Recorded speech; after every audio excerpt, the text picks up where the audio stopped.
Hey folks, wanted to kind of give you an impromptu update on where things are with the tools. I've gone to the chord progressions tool here at guitarcreative.com and I wanted to just give you some little tips real quick. By the way, this wasn't working the greatest on phones earlier, but now I've updated it and it's working a lot better. So give it a try and let me know what you think. You just go to guitarcreative.com and mouse over tools and go to chord progressions. All right, so this is an ever-growing list of chord progressions in jazz, rock, and country styles. You can narrow it down to beginner, intermediate, or advanced, and you can change the keys. Like right now I have this jazz 6 minor, 4, 5, 6 minor at a tempo of 90. It's a little minor sort of pop jazz thing. It's in C. You listen to it a little bit.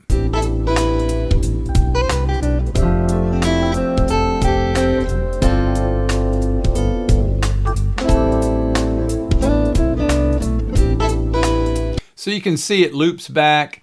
Now, if you want to change the loop area, all you have to do is, like maybe you just want to try these two bars, play along with that. So you just click this and then you click loop start. And see on a phone now, you can tap and change the loop area too. Then all you have to do is just, if you hit rewind, it goes back to the beginning of the loop.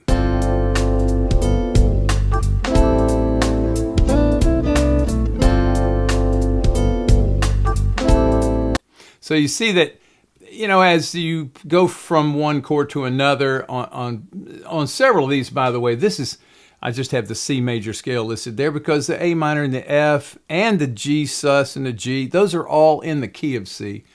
And A minor is too. I just put a little change in here to just call it the A minor scale, which is basically the same thing as the C major scale. Anyway, as you see these things change, what you can do is look at them and pick out little patterns. So I'm going to go to one that has a little bit different change here. I'm going to select this jazz 6 minor, 2 minor, 5, 1, 4, 2, this thing here. And you have to click load the selected track. So now we've got this track and you'll see that all of these chords are in the key of C, A minor, D minor, G, C, F, D minor, and then when it gets here, it goes to an A major 7th.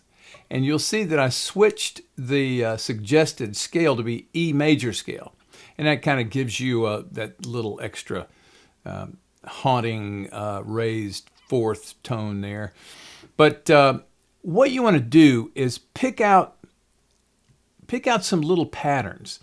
So let's just say I want to go, while I'm down in this area where I've got the C major scale, maybe I want to pick a pattern like B, C, E, D. So that would be like this. And then maybe go down.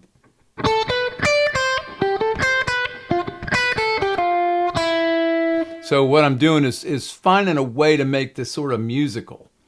And so let me play a little bit of that and you'll see what I do when I get there.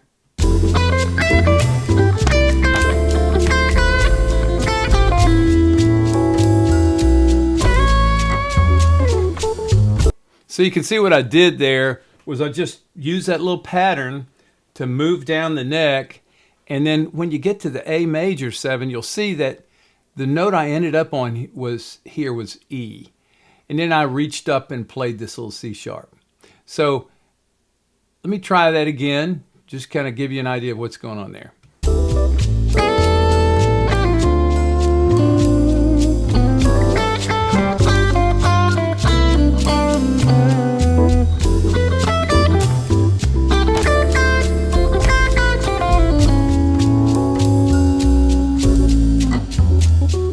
So you see what I did there, I went down to the C sharp. And so that's when you get to the A major 7. So that's just one way to handle this. Now another way, let's just pick an ascending pattern. So when we're here, what you can see is maybe I've got a 6th. I've got this A and the F. Because we're going to start that little run maybe on this F major 7, so that kind of works. And then I'll just go up a 6th. Just keep going up in 6ths. So that would be like this.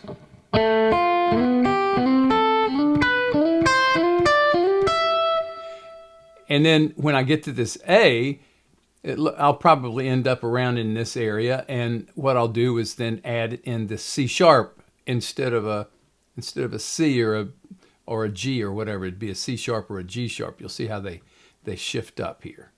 So let's give that a go.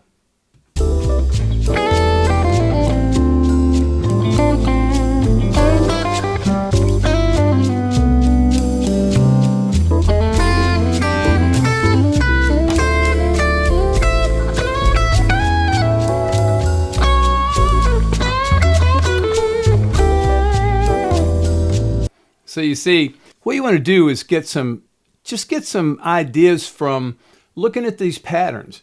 All kinds of things will pop out at you. You can do fifths. So here would be the C and the G there.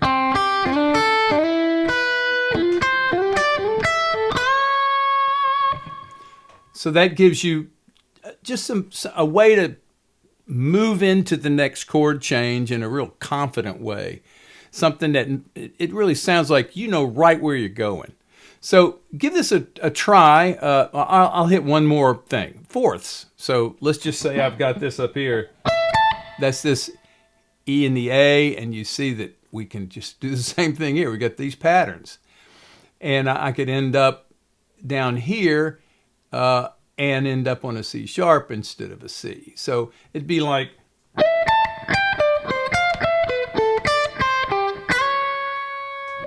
So it's the same kind of a thing.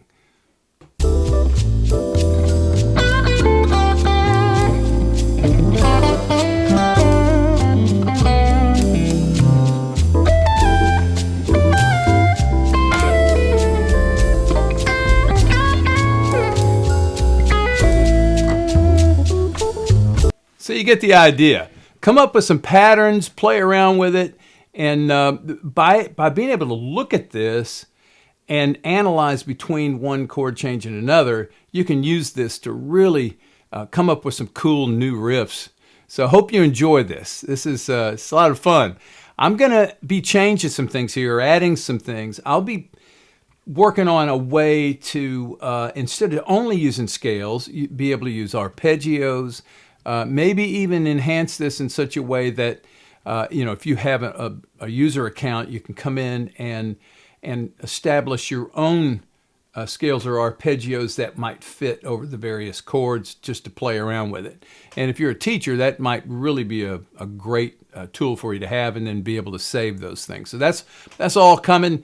It just takes a little time to develop all this stuff. I'm trying to be a guitar player and a programmer and promoter and the whole thing. So I'm having a ball, though. Hope you guys enjoy this. Thanks.